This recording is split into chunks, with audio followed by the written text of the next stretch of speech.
Now we will work through an example of the hypothesis test for a population mean.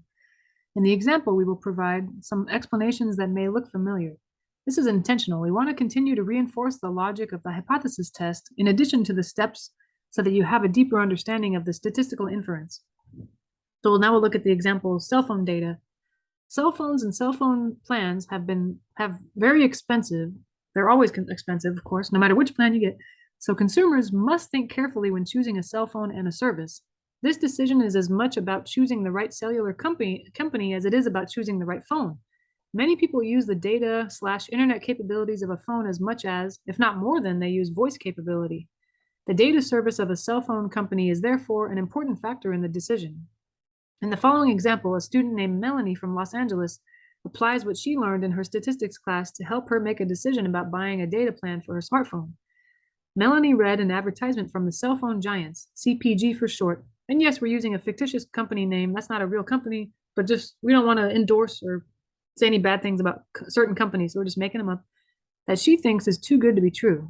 The CPG company, the ad, states that customers in LA get average data download speeds of 4 megabytes per second. Is that what Mbps stands for? With this speed, the ad claims it takes, on average, only 12 seconds to download a typical 3-minute long song from iTunes. Only 12 seconds on average to download a 3-minute song from iTunes? Melanie has her doubts about this claim. Good call, Melanie. So she gathers data to test it. She asks a friend who uses the CPG plan to download a song, and it takes 13 seconds to download a 3-minute song. Using the CPG network, they said 12 seconds. Melanie decides to gather more evidence. She uses her friend's phone and times the download of the same 3-minute song from various locations in LA. She gets a mean download time of 13.5 seconds for her sample of downloads. What can Melanie conclude? Her sample has a mean download time that is greater than 12 seconds, like they claim it's supposed to be. Is this evidence that the CPG claim is wrong? Why is a hypothesis test necessary? Isn't the conclusion clear?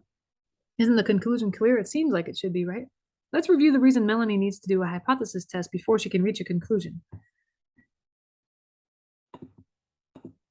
Why should Melanie do a hypothesis test? Okay. Melanie's data with a mean of 13.5 seconds suggests that the average download time is greater than 12 seconds that is claimed by the manufacturer. But wait, we know that samples vary. If the CPG claim is correct, we don't expect all samples to have the mean download time exactly equal to 12. There will be variability in the sample means. But if the overall average download time is 12 seconds, how much variability in sample means do we expect to see? So 13.5 seconds, is that out of the realm of possibility, or is it within the realm of, okay, maybe it's a little longer, but random chance might have made it so that this is the answer? We need to determine if the difference Melanie observes can be explained by chance. If we have to judge Melanie's data against random samples that come from a population with mean of 12, so for this reason, we must do a simulation or use a mathematical model to examine the sample distribution of sample means. Based on the sampling distribution, then we'll ask, is it likely that the samples will have mean download times that are greater than 13.5 seconds if the overall mean is 12 seconds? What's the probability that I would get this 13.5 seconds as my mean? This probability, or the p-value, determines whether Melanie's data provides convincing evidence against the CPG claim. Now let's do a hypothesis test. Step 1 will determine the hypotheses. So as always, hypotheses come from the research question. The null hypothesis is a hypothesis that the population mean is equal to a specific value. The alternative hypothesis reflects our claim. The alternative hypothesis says that the population mean is greater than or less than or just not equal to the value that we assume to be true in the null hypothesis. So in Melanie's case, her hypotheses could be, the null hypothesis is that the claim that CPG said is actually true. It takes 12 seconds on average to download a song from iTunes that's 3 minutes long. But our alternative hypothesis, what Melanie is thinking, is that it takes more than 12 seconds on average to download a song that's 3 minutes or so using the CPG network in LA. So we can write the hypotheses in terms of mu.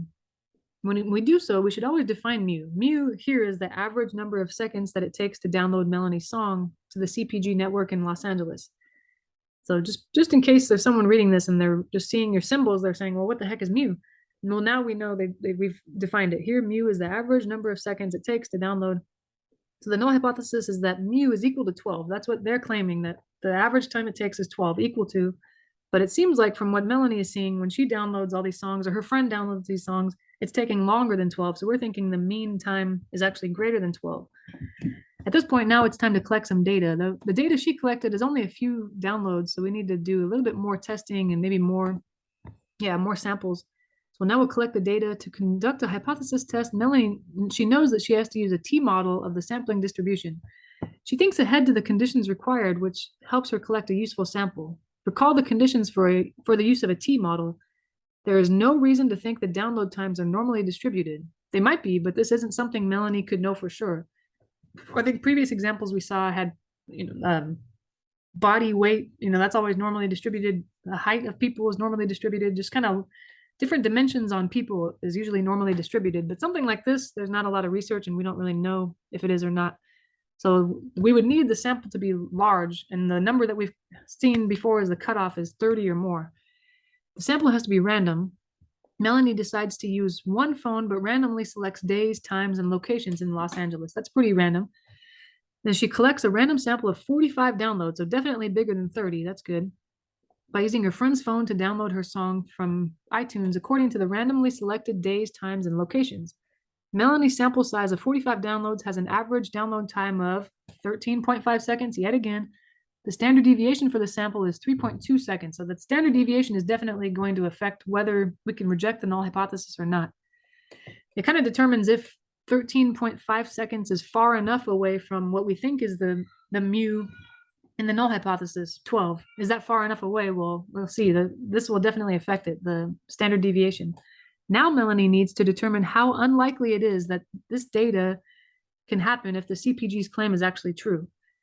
Let's assess the evidence. The third step, assuming the average download time for Melanie's song is actually 12 seconds, what is the probability that 45 random downloads of this song will have a mean that's 13.5 seconds or more?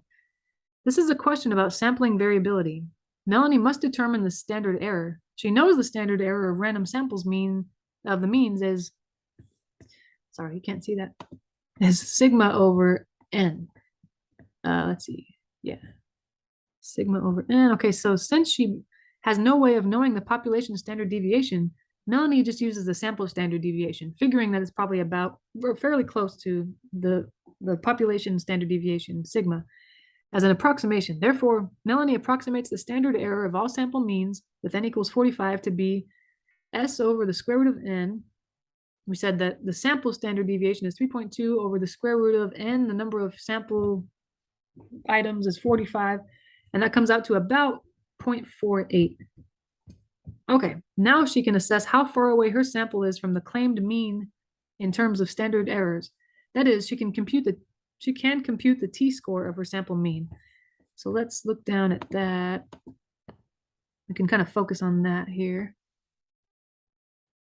So in particular, t, the statistics, it's the statistic minus the parameter. The statistic being the sample mean, which she got to be 13.5 minus mu. They stated that they think 12 is the actual mean. And then the standard error we just calculated was s over the square root of n. We got 0.48. If you divide those, 13.5 minus 12 is 1.5. 1.5 divided by 0.48 is about 3.14. Okay, which is about pi, huh? That's kind of interesting. Anyway, that's neither here nor there. Don't be weird with it.